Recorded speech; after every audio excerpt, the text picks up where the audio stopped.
मेरे पास लोग आते हैं, वो कहते हैं कि किसी तरह अशांति के बाहर निकालने। मैं उनसे कहता हूं तुम अशांति को स्वीकार कर लो। एकदम उन्हें समझ में नहीं आता, क्योंकि वो आए हैं अशांति को छोड़ने। मैं उनसे कहता हूं अशांति को स्वीकार कर लो। उनके आने का कारण बिल्कुल भिन्न है। वो चाहते हैं कि कोई अशांति से छुड़ा दे। कोई विधि होगी, कोई उपाय होगा, कोई औषधि होगी, कोई मंत्र तंत्र, कुछ यज्ञ हवन, कुछ होगा जिससे अशांति छूट जाएगी। और दुनिया में 100 गुरुओं में 99 ऐसे हैं कि तुम जाओगे तो वो जरूर तुम्हें कुछ कह देंगे कि ये करो तो अशांति छूट जाएगी। मेरी अड़चन ये है कि मैं जानता हूं अशांति को छोड़ने का कोई उपाय ही नहीं, स्वीकार करने का उपाय है। और स्वीकार करने में अशांति विसर्जित हो जाती है। मैं जब कहता हूं अशांति विसर्जित हो जाती तो तुम ये मत समझना कि अशांति छूट जाती। अशांति होती रहे या न होती रहे, तुम अशांति से छूट जाते हो। तुमसे अशांति छूटे या न छूटे, तुम अशांति से छूट जाते हो। इस मन की व्यवस्था को समझें। मन अशांत है, तुम कहते हो शांत होना चाहिए। मन तो अशांत था, एक और नई अशांति तुमने जोड़ी कि अब शांत होना चाहिए।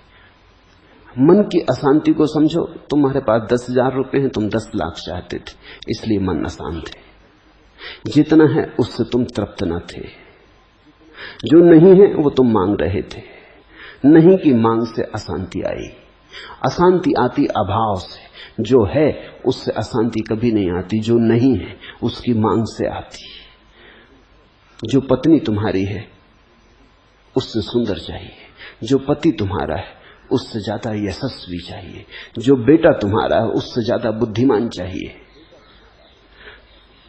जैसा मकान है उससे बड़ा चाहिए, जितनी तुम्हारी प्रतिष्ठा है उससे गहरी चाहिए, जो पद तुम्हारे पास है उससे आगे का पद चाहिए। अशांति आती है उसकी मांग से जो तुम्हारे पास नहीं।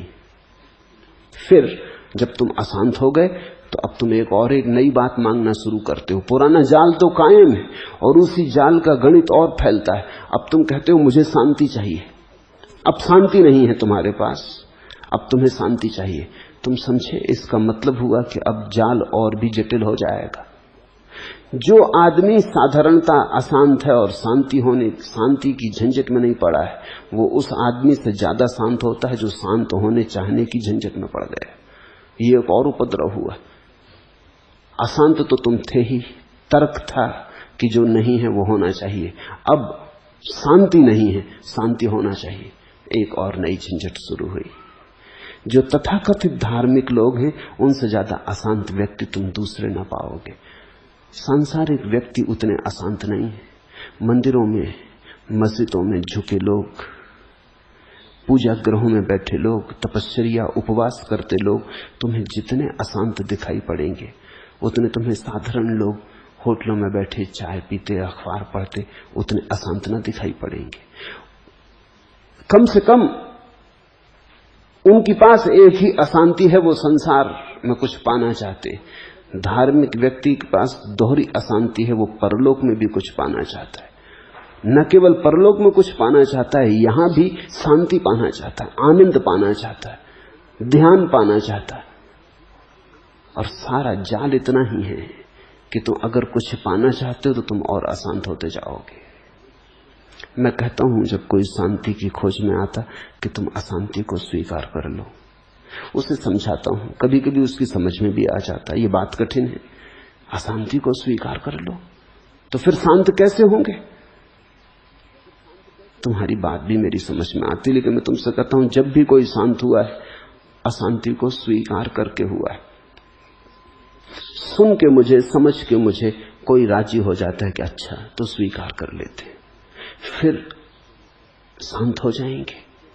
स्वीकार कर लेते हैं फिर शांत हो जाएंगे। कब तक शांत होंगे? चलो स्वीकार कर लेते।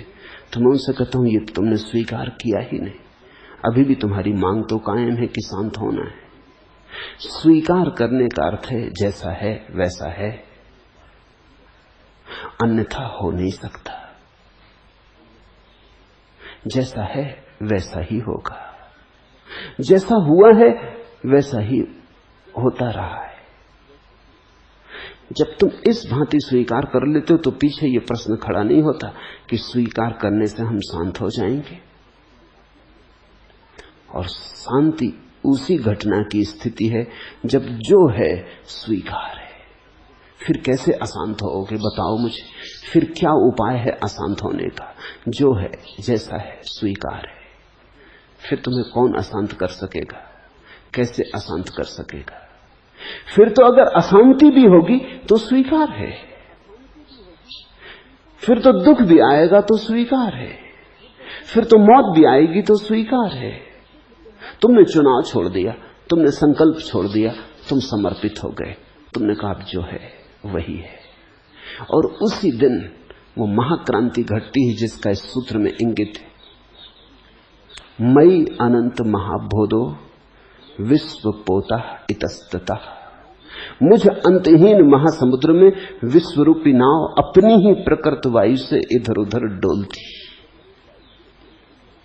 भ्रमति स्वांत वातेन न मम अस्ति अश्नुता। अब मैं जान गया कि ये स्वभाव ही है। कोई मेरे विपरीत मेरे पीछे नहीं पड़ा है, कोई मेरा शत्रु नहीं है जो मुझे अशांत कर रहा है। ये मेरे ही स्वभाव की तरंगे हैं, ये मैं ही हूं, ये मेरे होने का ढंग है कि कभी इसमें लहरें उठती, कभी लहरें नहीं उठती, कभी सब शांत हो जाता है, कभी सब अशांत हो जाता है।